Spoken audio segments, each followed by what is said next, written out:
Hi, everybody. Hello. How's everyone? Okay. And you?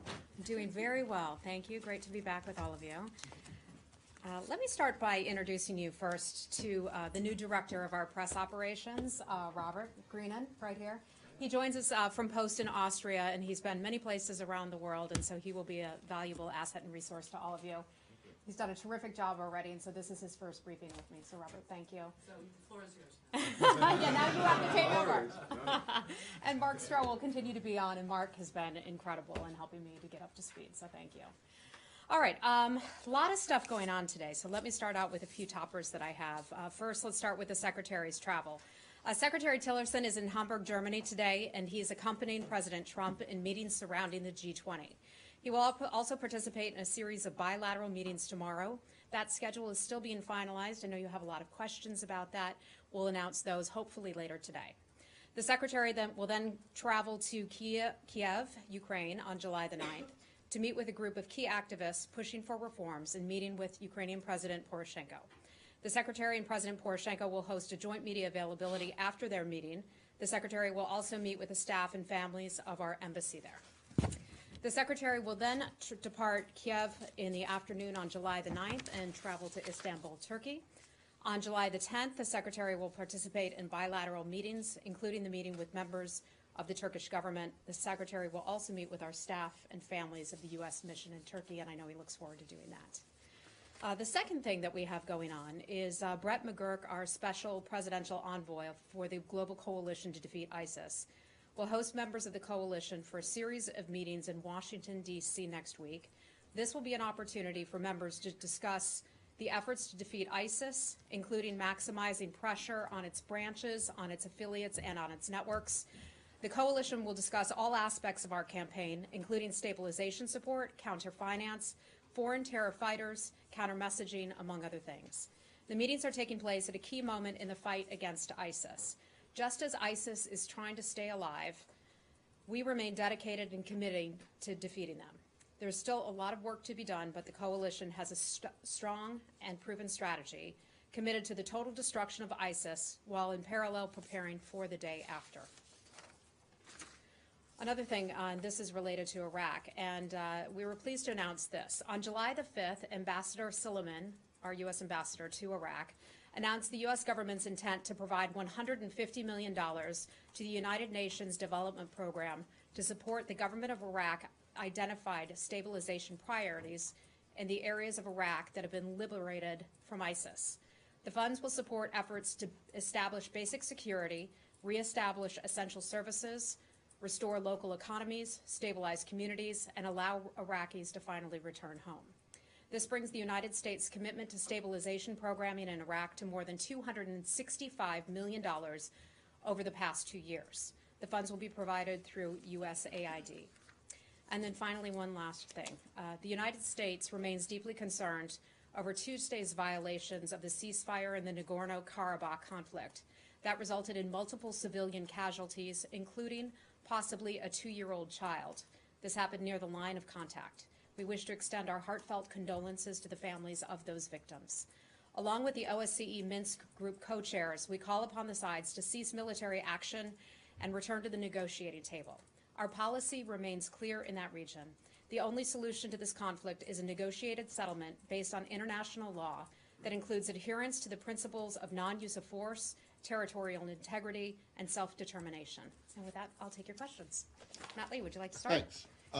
Let's start with Syria/Iraq and the Secretary's statement from last night, Okay. which made note of the fact that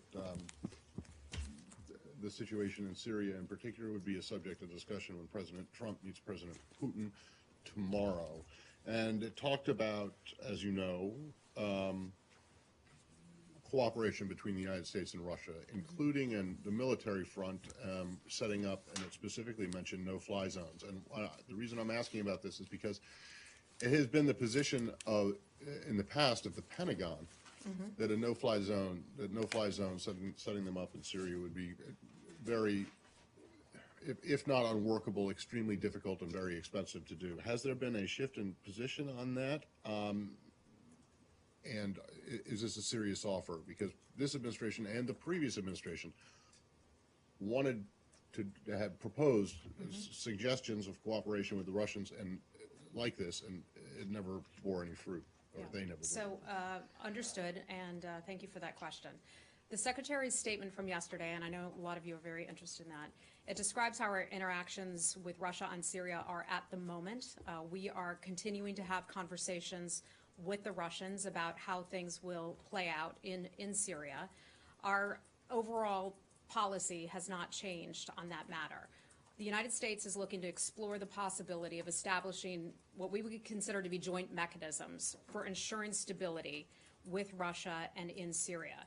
If our two countries can establish stability on the ground, we believe that that will lay a foundation for progress on the political settlement of Syria's future. The policy has not changed. Some of the words and some of the phrasing may have changed at this point, but overall, it's just one of a series of options that the United States will now consider. So, no-fly zone. The United States is considering a lot of things. The Secretary, and I don't want to get ahead of any of those conversations that are being had or will be had this week, so I'm just going to leave it at that. So, all right, but when you say joint mechanisms for securing Syria, particularly places that have been liberated from ISIS, that goes beyond the current deconfliction, right? I mean, we are exploring a lot of options. Syria continues well into its 6th year now. We believe that Russia has a special responsibility. They have unique leverage over the Syrian regime, and so we're going to continue to put pressure on them and ask them to do more, and we will continue to work with them as this dialogue unfolds this week. Can I pick up Yeah, on hi, that? Lise. Can you, so given that he said, even in the beginning of the statement, that he was kind of putting this out there because he knew that the president, the two leaders, would talk about this. So, you know, these discussions have been going on with the Pentagon and also with Russian officials for weeks now. So would you see this kind of following up on what Matt was saying? Is this a kind of an opening offer, if you will, that the two presidents are going to see that as a kind of jump off point for, you know, the beginning, not necessarily that they would have been negotiations in this meeting, but he laid out certain conditions under which the Russians, under which you would consider that if the Russians were to accept their responsibility, if they, so, I mean, I we're wouldn't just say trying that to. at all. There are a lot of options on the table. The overall goal, and let's stay focused on the overall goal is to eventually bring peace and stability and try to grow some of the de-escalation zones, which we've had some progress with, certainly not enough, but we've seen a slowdown in terms of some of the attacks taking place. So the goal would be to advance numerous options to have conversations with the Russians. So where do you see this as in terms of a jump-off point for the presidents? Do you consider that they'll just have a kind of general discussion of the idea, or? I'm not going to get ahead of the president and the White House conversations, but I know that the secretary will be very engaged in that, and the president will as well. Really the most specific thing that we've heard in terms of anything that would be discussed in this meeting. From me, you're not going to hear from me getting into what exactly is going to be discussed in those meetings. I just don't want to get ahead of those, so I hope you can understand that. Okay, hold on. Barbara, go right ahead. Yeah, it's If you're saying you're throwing out options that could be discussed, he was very specifically mentioned something that's been a point of controversy for a couple of years. So it doesn't sound like he'd just say, oh, well, maybe we'll do a no-fly zone, but we'll see. It seems to have been a shift. I can tell you that we've been talking with the NSC, we've been talking with the Department of Defense. There have been lots of parties involved with these conversations. The conversations will be had this week. They will continue for the time, you know, for the future. And that's all I'm going to give you on that. You know, not to belabor the point, Yes. but, you know, That's how you- no-fly zone. But I I'm will. Sorry. I'm All sorry. right, then I will. Sorry, because That's okay. it is really a big deal. It is something that was time and again stated by the Pentagon, by generals, by the former Secretary of Defense and so on, that it's a very difficult thing to impose and enforce, as a matter of fact. So is this something that would, you know, likely create some sort of a problem with coordination with Russia? After all, the statement itself, the Secretary's statement, is quite, you know, positive about Russia's role. I think we are looking forward to continuing conversations with the government of Russia to see what we can do with them in concert to try to resolve the situation in Syria. Now, just a quick follow-up on Syria. In the south, in the south of the country, in Daraa, with the Jordanian border, things have, you know, a ceasefire has been taking place, and it seems to be holding. Do you have any position on the ceasefires that are taking place in various areas of Syria? I know that And that how is- are you coordinating Yeah, with both the Russians and the Syrian government? I can't get into the deconfliction lines. That would be a matter for DOD. I know that we are pleased when a ceasefire can take effect and take hold and allow for the humanitarian assistance to come in. That is something that we continue to push for and hope that we will continue to see progress. We've seen some limited progress in terms of the ceasefires. We hope that that will continue. Can we stay on Yes. those proposed joint mechanisms? No-fly zone was only one of those. There are several others mentioned in the Secretary's statement. And I wanted to ask if it is something, if those nuts and bolts are something that's being discussed right now, or this is sort of a dangling somewhere in the distant future, that something that might be discussed or might not. Because the previous administration, and it is well known, came very close to actually striking a deal with Russia. And as Secretary Kerry put it, it was sort of blocked by the Pentagon. I think your question would fall under the realm of some of the diplomatic conversations that will be had presumably this week and in the near future. So I'm just not going to get into that part, okay? Thank you. And just one Barbara, go ahead. clarification, when he says on-the-ground ceasefire observers or observation, does that open the door to American troops doing that, or I know, or what does that mean exactly? That would be a DoD matter. So I'm going to leave the Secretary's statement at that. When we start to talk about forces on the ground, that's just something that they would have to cover. Okay, anything else on Syria? Okay. On Russia, Excuse me, okay. I just wanted to know if Yeah. there was any, in the meeting that Tom Shannon had with the Russian ambassador the other day, did they make, was there any progress? You have such a good memory. You really was do, only Matt. Monday. Yeah. Was that Monday? Dog years in this job. It feels like it was longer ago than I that. just wanted to know if there's any more progress yes, on getting so, the Mr. Sh- Ryabkov channel. Mr. Shannon and Ryabkov did have a conversation. Kislyak. It's Kislyak, excuse me, did have a conversation, thank you, about trying to restart those Right. meetings that the Russians had canceled Right. a couple weeks ago. No meeting has actually been set at this point, but I know they had that conversation about that. But they're trying to set up a meeting for next Next month, aren't they? At least I don't have any timetable or any exact meetings to give you, but I know that they're talking about that. Yeah, and then Are you on, Lori, are you on Syria or Russia right now? Syria. Okay. On the meetings for the global coalition that will be held next week, are the Syrian Democratic Forces going to be invited? They will not. This is a meeting of the actual members of the coalition. I believe there are about 72 members of the coalition, countries as well as entities such as NATO, for example. SDF, the Syrian Democratic Forces, is not a part of that. What about the Kurdistan regional government in Iraq? I don't know. I can check for you on that. Okay. Just one more question. Yes. So, in Syria, there was a large demonstration protest yesterday in the Kurdish city of Afrin against attacks from Turkish-backed forces in that city. Do you have a statement on that? Are you? I don't believe I do. I know that that's something that we've been following carefully, but let me see what I can get for you on that, okay? Okay. Anything else on Russia or Syria? Okay. You want to go to North Korea? Yes, sir. Okay. Okay, on recently ICBM launch about North Koreans. Nikki Haley, U.S. ambassador to United Nations, she said that the U.S. has the strongest military power we could use if we do want. Is that means U.S. take any military action to the North Korea? Or? I know that Ambassador Haley, as she pulled together that UN emergency meeting earlier this week, it's obviously a huge concern to not just the United States, but Japan and South Korea as well. They're looking at doing some Security Council resolutions sometime in the near future. As it pertains to military action, that's not something that we can speak to here from the State Department regarding that. But this is the additional sanctions against the North Korea. Yes. But Russia and China still not agree with these sanctions. How are you going to convince this? I think that would be an Ambassador Haley question. I know that she'll be speaking with her counterparts very closely. She's been a very effective spokesperson here as ambassador to the U.S. UN. And I know that's going to be something that we just continue to have that conversation to be able to put additional pressure on the DPRK.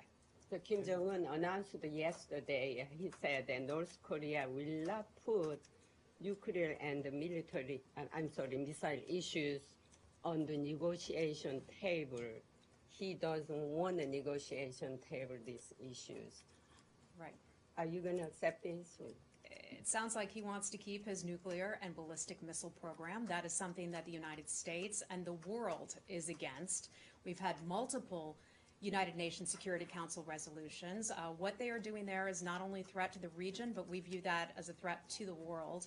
And I think the world community is really coming around on that and understanding through what they watched happen here on our 4th of July and what a huge concern that is to the world. And I think the world will increasingly get behind the United States and our other partners and call out, not only call out North Korea, but continue to ratchet up the pressure on North Korea. Anything else on North Korea? Okay, Rich, hi. Is the U.S. beginning to lose patience with China on this issue? I think we view it as there's a lot of work left to be done. We're still somewhat early on in the overall pressure campaign against North Korea. We continue to believe that China can do a whole lot more to try to bring additional pressure to North Korea. We continue those conversations with China. As you saw, I believe it was just last week, that the Treasury Department put additional sanctions on Chinese companies that were doing business in North Korea. So I would anticipate we would look to continue to put pressure on North Korea in that kind of fashion. But in terms of sanctions that are in the future, I'm just not going to broadcast or get ahead of what we might do. Can I follow up though? But the president has kind of, like about a month or two ago when the Chinese president came here, he was saying, that we're working together, seemed like it was more of a partnership. And in recent weeks, he's kind of seemed to indicate that, oh, well, that was a lost cause. We tried. And now it seems as if it's, yes, you still want China to help on North Korea, but it's more of a pressure tactic with China as opposed to working as partners. I think what we're seeing here is just overall diplomacy. We're seeing Secretary Tillerson and many of our counterparts here at the State Department reach out to not just China but other nations to address the issue in North Korea. The president is doing it in his own fashion as well. And I think we're just watching our democratic process play out and watching it play out the pressures that we're continuing to put on North Korea. Do you see China as a kind of partner in this endeavor to pressure North Korea, or more like, a hostile witness type of situation? I wouldn't describe it. I wouldn't describe it either way, Elise. I think we just continue to work with China and talk to China, as we do all nations, about using what leverage they have. And China has unique leverage with North Korea because of that strong trade relationship that they do have, and also borders and so forth. So we continue to put pressure on China. We expect and ask them to do more, and we'll continue to do that. Was the sanctioning of the bank last week the thin edge of the wedge? Are there other Chinese entities in the pipeline ready to go if China doesn't do that? Would be a Treasury itself? matter. I can't imagine that they're going to get ahead of any sanctions. If you start announcing sanctions, then those people or entities that would be sanctioned then have a heads up. So we're not going to get ahead and start broadcasting sanctions. On that point, Hi. with this latest rocket launch or ballistic missile launch, China now is releasing a joint statement with Russia, proposing something that your predecessor had said was a non-starter for the U.S., this idea of a freeze for free. So are you actually losing China's cooperation on this issue? I think that doesn't really matter. We see it as there's no equivalency between the United States and its activities and actions that it undertakes with its allies, including South Korea and also Japan. These are something that are lawful. It's long-standing that we do, whether it's military exercises or basing over there. These are all things that have taken place since the 1950s. So that wouldn't change, and I think that's the important thing, that we are standing up for our allies and our men and women who are on the ground serving in the region. But the fact that China is now again calling for us to either halt or, bring down the military excesses a little bit, and they're doing so now with Russia, who has increased trade with North Korea over the last couple of months. Is that not a sign that we're losing their cooperation? We do these kinds of exercises and have relationships like this all over the globe. If China and Russia decide to come out against that, that is not going to change our position. Do you see a increased stance with those two countries?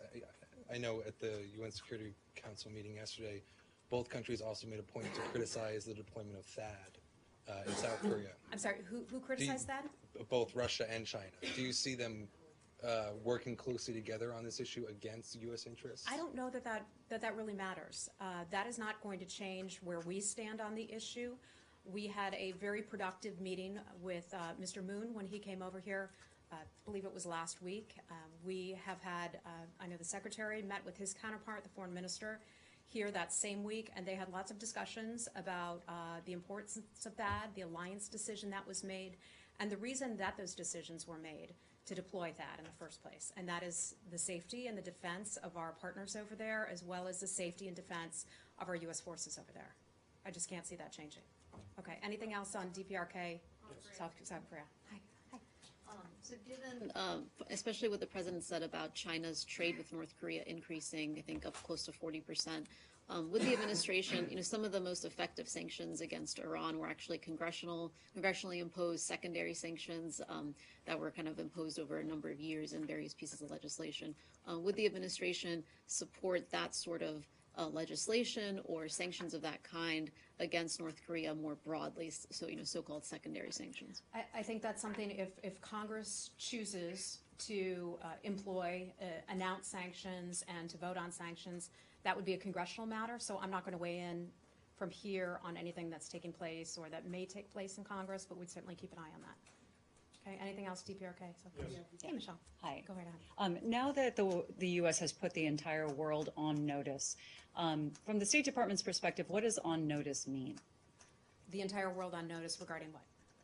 North Korea at this Regarding point. North Korea. Yeah. Okay, so we've continued to talk about this from here, and I can't underscore enough the importance of the message that the Secretary and I believe the President also has delivered to nations around the world. Let me assure you that when they have meetings with countries you may not even imagine, that I can't get into, unfortunately, because they're private diplomatic conversations, but we've continued to reach out to many countries that have citizens from North Korea working in those countries. We've called on those countries to cut the business that they do with North Korea. We have said, if you have guest workers in your country from North Korea, eliminate those guest workers. And by that, I mean send them home. We have said to them, if you have 10 guest workers, cut that to 5. If you are doing business with North Korea that is $2 million worth, for example, a lot of countries will say, oh, it's not much money.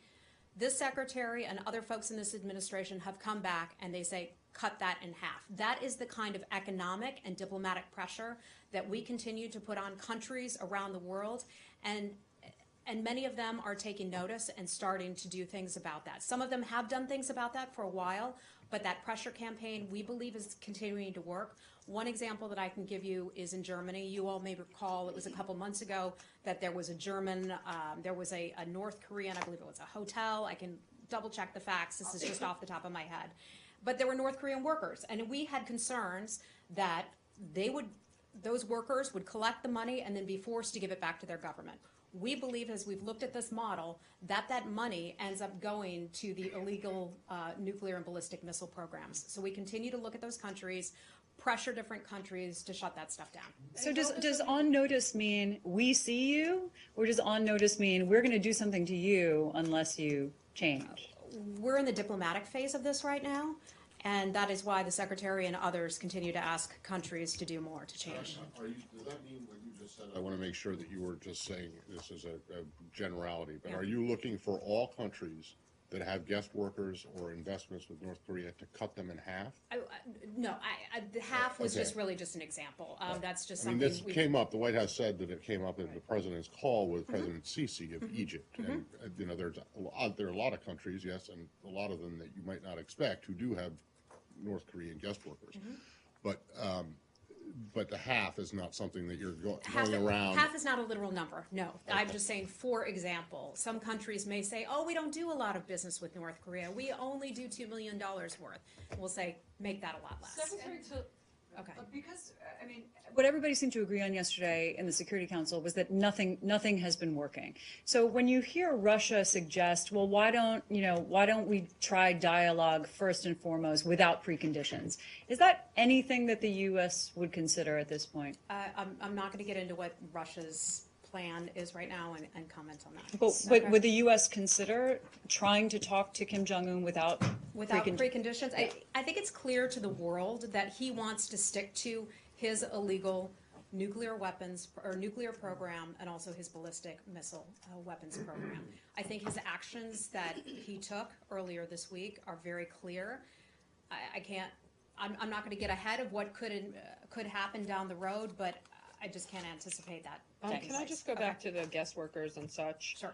Secretary Tillerson at that meeting at the UN, I don't even know how long ago Oh gosh, was the one it? back in March or so? Yeah. Yeah. Was it then? April. Whenever. Okay. Good memory. It kind of brought this up in terms of the U.S. wanting the international community to do this. So, Nikki Haley brought it up yesterday. Is this something that perhaps you would want to put into a UN Security Council resolution to mandate UN? Because, I mean, I think the last resolution called for members to consider thinking about getting rid of their guest workers or something, but it's not mandated by international law. They're all supposed to stick to their resolutions. We hope that those countries will take responsibility and adhere to sanctions under various resolutions. But I'm not going to forecast. But they were voluntary. But what I'm saying is they were what might be in a UN Security Council. I understand, but they're voluntary.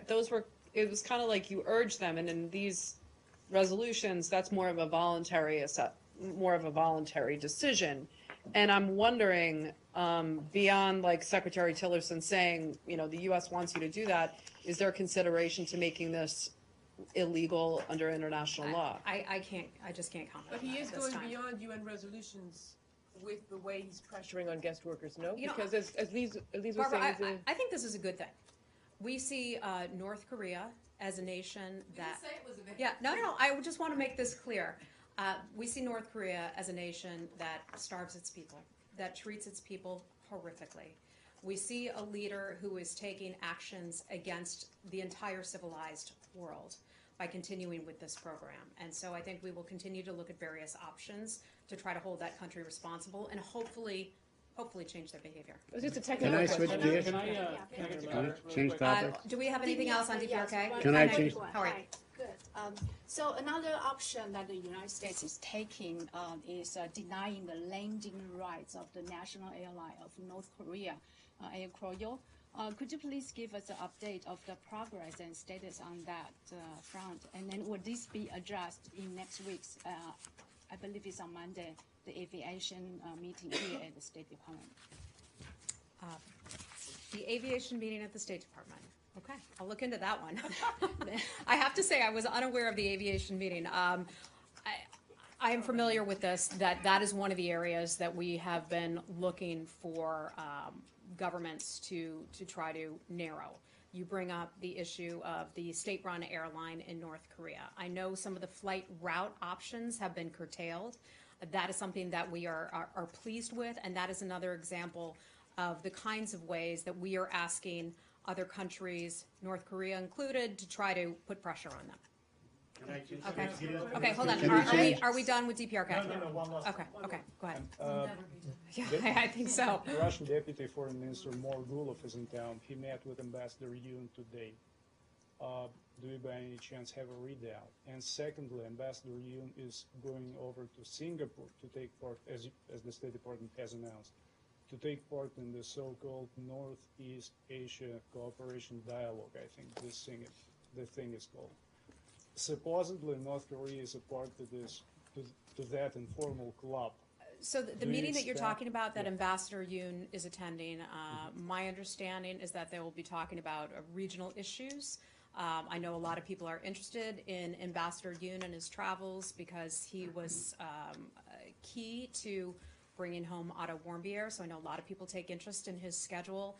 My understanding is that he has no meetings with the North Koreans. If anything changes on that, and if I can share it with you, I certainly will. And Morgulov. Okay. There was a meeting here today, and the Russian Foreign Ministry actually posted photos from the conference room. I don't know what floor it was on, but it was in this building. So if You I can don't find have out any a information brief on readout. that. I don't have a readout on that meeting. If I can get anything for you, I certainly will. Can I change Just topics? one more on this Northeast Asian. Is he planning to talk to any North Korean officials? Because they're members No. of this. No, my understanding is that the North Koreans will not be attending. That's what I was told. Thank you. And he will not be meeting with them as a result. Qatar, on Qatar really quickly, Sure. The 4 Arab nations were commenting on Qatar's rejection of their demands. How much of this crisis will occupy the Secretary's time while he travels? And as it has been going on for a month now, is there consideration here at State of changing approaches? Yeah, so it's now, I think as of today, been a month and a day. We remain very concerned about that ongoing situation involving Qatar and GCC countries. We've become increasingly concerned that that dispute is at an impasse at this point. We believe that this could potentially drag on for weeks. It could drag on for months. It could possibly even intensify. The Secretary will remain engaged. He's been very engaged and has made himself available to all sides of this matter. We continue to stay in close contact with all of them and will continue to do so. The Kuwaitis have done yeoman's work on trying to mediate the dispute, and we continue to thank them for their efforts in doing that. It certainly has not been easy. We believe overall that the fight against terrorism is something that will bring all these countries together eventually, because we still have that shared fight, and I think all the nations recognize that. Can I take that? Okay. Let's stay with Qatar if anybody has any questions on that. I have a kind of a question kind of related to Qatar, but it can wait. It's not about Qatar. It's about one of the countries involved. Okay. Got it. All right, let's move on then from Qatar. Yeah, can we go to the Palestinian-Israeli issue Yes. very quickly? Okay. I just wanted to actually have a comment on the announcement by the Israeli government about new settlements in East Jerusalem. You have any comment on that? There's been an announcement on the 3rd Yes. and the 4th of this month. Yeah. So I think the president has been very clear about this, and our message on that has not changed. The continuation of unrestrained settlement activity we view as something that gets in the way of what we hope will be an eventual peace process. This administration has made that a priority with Mr. Kushner and Mr. Greenblatt just having made a trip over there, one in what we believe will be a series of trips over there, but our position on the settlement activity has not changed. But in the past, every time there was a new settlement activities, the State Department would either issue a statement or say something and so on, in particular to that particular building project and so on. Are you prepared to issue any kind of a statement on this? I don't have a statement that is currently in the works on that issue right now, but our position, again, has not changed, that settlement activity, we believe, can be an obstacle to peace, and we continue to make that a priority. Okay, go ahead, Matt. I know that you're not probably super familiar with all the granular Talmudic details of this. Does the administration make a distinction between settlements in the West Bank and housing in East Jerusalem? That is a good question, Matt. I'm not sure. Let me dig into that for you and see what I can get for you, okay? Okay. Thanks. Okay. Anything else on Israel? Yeah. Hi, sir. Tell me your name. I don't think we've met. Insider. Hi. Hi, Aaron, nice how are to you? meet Nice to meet you. So there seems to be a differentiation in the administration between restrained and unrestrained settlement construction, because frequently the administration has said that previous settlement freezes have not advanced the prospects for peace, while at the same time saying unrestrained settlements have also not. So my question is, are these 800 buildings in East Jerusalem, is this part of the restrained settlement construction that's kind of okay, or is this in the unrestrained, which is not okay? I don't have a map. I love maps, but I don't have a map in front of me that indicates exactly where these settlements are. So I just can't tell you if this is considered to be restrained or unrestrained, but I can tell you our position remains the same, that the settlement activity and pushing that is an area of concern for us. Ultimately, we want peace. That's something that the United States cares deeply about. But how are they really supposed to know if it's restrained or unrestrained if you won't even say it? It's not that I won't. I just don't have a map Yeah. in front of me that indicates exactly where these places are. So Restraint is map and yes, unrestrained. exactly. Thank you. Okay. Let's go to Ukraine. Just want to get an on-camera comment. So yesterday, a senior official said that the U.S. has no intent or desire to work exclusively with Russia. Can we be assured that Washington is not going to cut a deal with Moscow over Ukraine, particularly after President Trump's meeting with Putin tomorrow? So, as you may recall, President Poroshenko from Ukraine came over here not long ago. He had a series of very productive, very friendly, and warm meetings with the president and also with the Secretary of State. We have a good relationship with that nation. The Secretary, as you know, will be headed to Ukraine in a few days, and that is something that we view as an important relationship. We continue to be concerned about the situation in Crimea and in the eastern part of Ukraine, and we continue to work toward pushing parties to follow through on the Minsk agreements, but I cannot anticipate that there will be any changes. That is an important country to us, and I think that that hasn't changed. Can we be assured that U.S. is not going to cut a deal with Moscow over Kiev? In doing what? In a kind of bilateral agreement, and then sell out. And sell out the Ukrainians? Can we be assured? We have continued. You admit to that. Yeah, right? We have continued to call upon the Russians and the Ukrainians to come together. We remained very concerned about the security situation in the Donbass. You know that. We have talked a lot about how we believe that the so-called rebels are Russian-backed, Russian-financed, and are responsible for the deaths of Ukrainians. I don't imagine that we will be backing away from our concerns on that. Okay, last question, please, sir. Can you give, please, a little bit more details about the future meeting with Tillerson and Poroshenko? Which topic they will discuss, besides of the Minsk agreement, of course? And secondly, will Secretary discuss the future supply of the arms to Ukraine being in Kyiv? Because when President Poroshenko was here in Washington, D.C., he told he found a common language with the U.S. officials. So I'm not going to get ahead of the Secretary's meeting. You'll find me saying that a lot when the Secretary is getting ready to meet with a world leader. I know that we look forward to going over there. We have a lot of areas of mutual interest that will be discussed, including the security situation in Ukraine, but I'm not going to get ahead of the Secretary's conversations. Heather, can I Okay, sure. Things very briefly, and I'll be very limited follow-ups, if any. One, on the refugee, suspension of the refugee Yes. program, we've been told by resettlement agencies that you guys have now told them to continue to schedule previously vetted and accepted refugees through the 12th. Originally, after the Supreme Court decision came out, it was the 6th. Well, let me be clear about that, okay? At the time I said, and this was the guidance that we were getting from the Department of Justice and others, on or about. Remember, the limit is 50,000, right? And we estimated that number would be reached within a few weeks, and I think I said a week or two. Right. So there was never any particular date that was I'm set not out. trying to. Oh, okay. I just want to make sure we're clear. Well, no. I mean, they did set out a date. They said anyone who's was planning to come until the 6th should be scheduled. Actually, it was until we reached the number of 50,000. Is the 12th now the new, or the date at which you expect the 50,000 to be hit? So I'm not going to name a date, but I will tell you this. We have not reached that number of 50,000 refugees just yet. When we do reach that number of 50,000 refugees, whatever date that falls on, that will be the time. All right. And then has there been any clarification to the Iraqi translators? The initial guidance had been that they were going to be done on a case-by-case basis, whether or not they would have to go through the vetting all over again. But it was my understanding, and maybe I was wrongly thinking this, that that was being revisited and it was still being discussed. So I know you and I had talked about this not too long ago, and that was a question that I just asked our folks about today.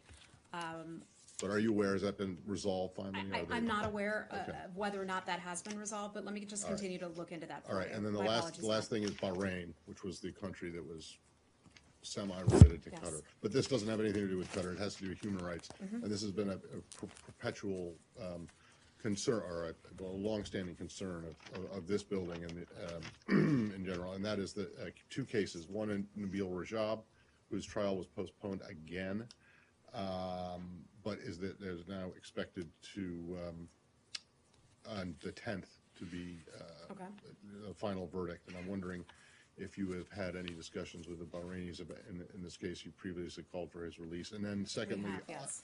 and then, And I know last time that members from our embassy were present at his trial.